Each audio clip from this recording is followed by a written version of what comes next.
everybody. Welcome to I'm Going to Tell You. I'm Donovan, And I'm Gina.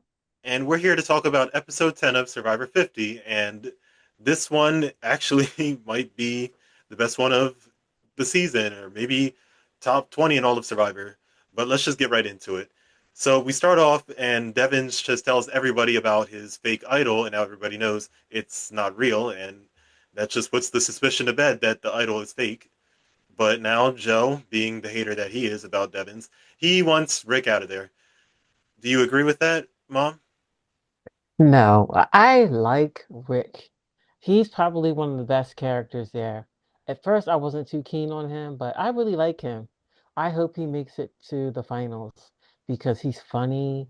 He plays the game. He just puts it all out there. He's not trying to be conservative. He's not trying to hide. He's just putting it out there. And I know they try to make him look like he's crazy, calling him messy. I'm like, well, you know what? Messy is working for him. Yes, it is. And on to the auction where Mr. Beast comes in. Oh, wait, before Mr. Beast comes in, apologies, everybody. They go back to the auction. They get $500 to spend on a whole lot of stuff. They can get comfort, they can get chaos, where they have to do like a challenge to get the comfort food. Comfort food could be anything, it could be a hamburger, milkshake, fried chicken, whatever. It could be anything. So with this one, it would have to be like two people to do like a chaos for comfort type of reward, and they'd have to bid money for it. They can share money, but it'd have to be in like $20 increments. And I feel like the auction for the most part was pretty good. I don't think they did the auction last season, did they, Mom? I think they did. They pretty much always, as far as I know, the ones that I've been watching, because I skipped a few seasons, but I think they do. Um, it's always not like, it's pretty I don't know, exciting. It's not too exciting when they do the auction because the first person always overbids for some type of food or whatever. So, yeah, they're so uneventful. I can't like really remember one that stood out to me, but I believe they did do it last season. Well, you talk about people overbidding for food, but let's talk about somebody who basically didn't do any of that in Tiffany. And Mm, she's not she doesn't eat meat. She said it on one of her podcasts. She mm, doesn't eat meat, and she only wanted to like get anything that was like fish or like something, like small. Because I do know mm, that like she got cupcakes because of Ozzy, because he got cupcakes for everybody. So she was basically running off of two cupcakes.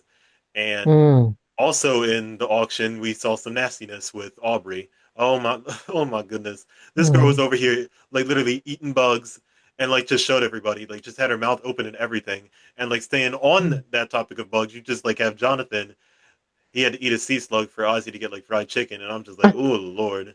I'm like, y'all ain't got no, and then y'all have no table manners. Y'all just like eat that and like act like we want to see it. We do not want to see that. Nobody wants to see that. I don't understand like what it is with these Mm, people that come onto mm, Survivor and they just like have no table manners. I don't get yeah. it. Yeah, that's probably the worst part of Survivor is watching them eat, like gorge, eating with their mouth open, and then their dirty fingernails. Ugh. I like that's like the worst part of Survivor, watching them eat. So I usually get up and go to the bathroom when they're eating because it's just like really unattractive. It's disgusting. Yeah, going off of those dirty fingernails. Oh my lord! If I swear to God, if I do not see Rizzo clean those disgusting fingernails, I'm going to lose it. He literally had those same disgusting fingernails on 49. You literally are near an ocean, so why are you not cleaning your fingernails? Like, please, like, I want to know. Like, if anybody can find that out for me, please tell me in the comments.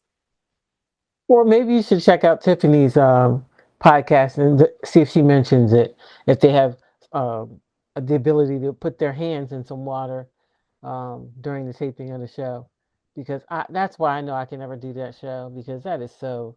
I don't know. Just looking at their fingers just drives me crazy. But yeah, there's water there, so they're sitting near water. They're always near water, and they don't wash their hands. Disgusting. Mm-hmm. But now back to Mr. Beast. He comes into the auction with the case and he won't open it until tribal council. But it did say beware on it, so it could be some type of idol advantage, whatever. But more on that in a minute. But now we get to the immunity challenge of the day, and it was a balancing challenge where they had to like balance on this kind of like seesaw that was going like this. and they had to balance on that while having a ball on a bow. Everyone else, like Mhm. they had their bow like this. Tiffany actually had hers like this, and it actually worked to her advantage because she outdueled Ozzy, and oh my god, I loved it. I love seeing her beat Ozzy. I don't know. I think she Mhm. might be my pick to win the season. She might just like be my favorite. She's the whole package. Nobody is like disliking her. Everybody loves her. She has great connections with everybody, even Jonathan, which I don't know how you can have great connections with a slimy little fool like that, but props to her because now she's safe again, and now she just gets to watch and see who goes home this week on Tribal Council. Mhm. Yes, yeah, I know Tiffany's your favorite, Donnie. You don't have to act like we know she's your favorite. We know you want her to win. I mean, she's fine. I like her. Fine. Um, yeah, she's fine. I don't, for some reason, I don't really have anybody that want to like totally win, but she's up there. I wish she would be in the top final three, her, Rick, and I guess Sari, Sari. Yeah, you guess. so. hmm Yeah, I don't want to talk too much because I don't want to tell anything. Mm, well, hopefully they are in the finale when hmm the final episode airs. But onto the beach where, ooh lord, a whole lot of chaos went on.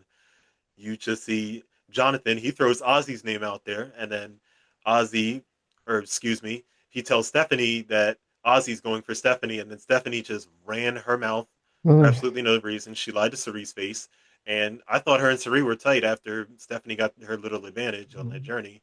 So I don't understand like why Stephanie like was just like slipping up like this. Like I get like Jonathan started all that, but notice how Rick and Aubrey didn't say a word about how Jonathan was the one who started all this. Notice how hmm that didn't come out of their mouth not one single time at Tribal Council. hmm And speaking of Tribal Council, they actually had a whole lot of chaos in that mess. But I'll let you say what you need to say, Mom. Sorry. About the tribal council?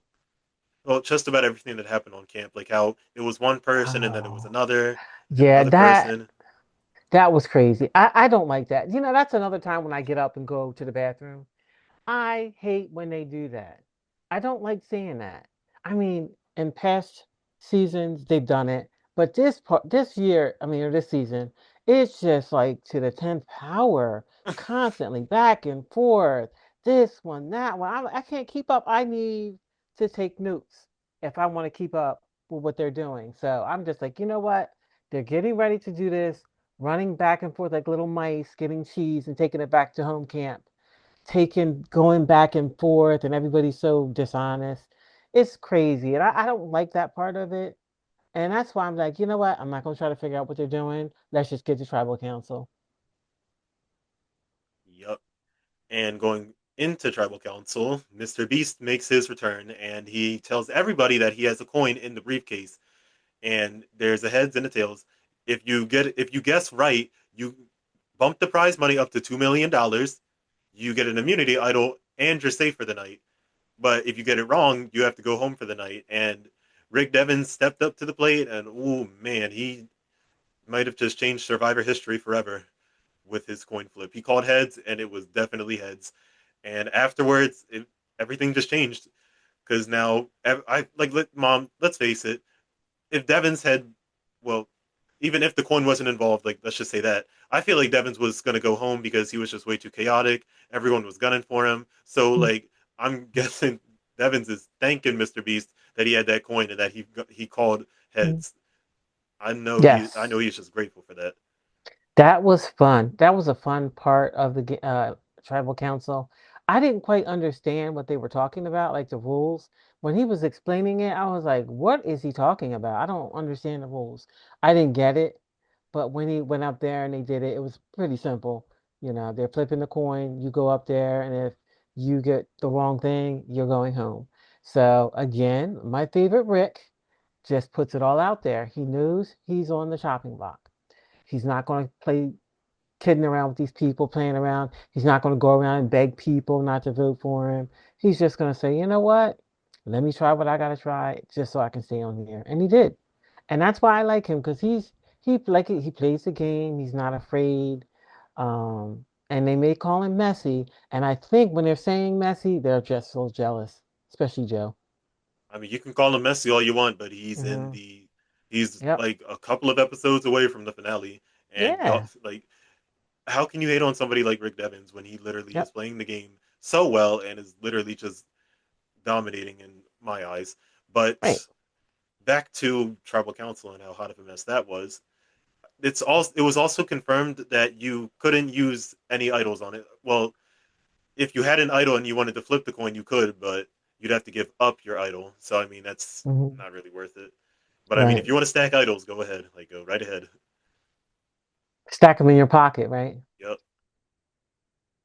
And with this tribal council, unfortunately, Stephanie was a little too messy for her own good, and she got sent home. And I feel like that was mostly because of Devins. But yeah, way too sloppy, especially Yeah. for somebody like Stephanie. Go ahead. I liked Stephanie in previous, I guess her first season. I liked her because she worked so hard. She won every challenge. I didn't like her this season. She was slimy and she was like, she just went along with the crowd, like the numbers. I didn't like that. I'm like, go win some challenges on your own. Be a leader or something. Don't just follow the crowd. And then when she got caught, she was going crazy. That's why she looked so chaotic at tribal council because she knew she was lying and she was felt like looked like a cornered rat the way she was acting. And I mean, I really lost respect for her that episode because I mean, I had been telling you that I did not like how she was hiding in the background, trying to be small. Same thing Joe and Aubrey are doing, but she was actually worse because at least they kind of voiced their opinions. She never voiced her real opinion. She just went with, "Oh, who are we voting for?" And then they would tell her, and she's like, "Okay." And I'm like, I didn't like that. I thought that was very small of her. And I expected more from her because she was one of the people that I liked. Yep. An unfortunate end to Mhm. Stephanie's journey in Survivor 50. Bye bye, girl. But that's going to do it for this episode of Survivor on I'm Going to Tell You. I'm Donovan. And I'm Gina. Have a nice day. Take care, guys.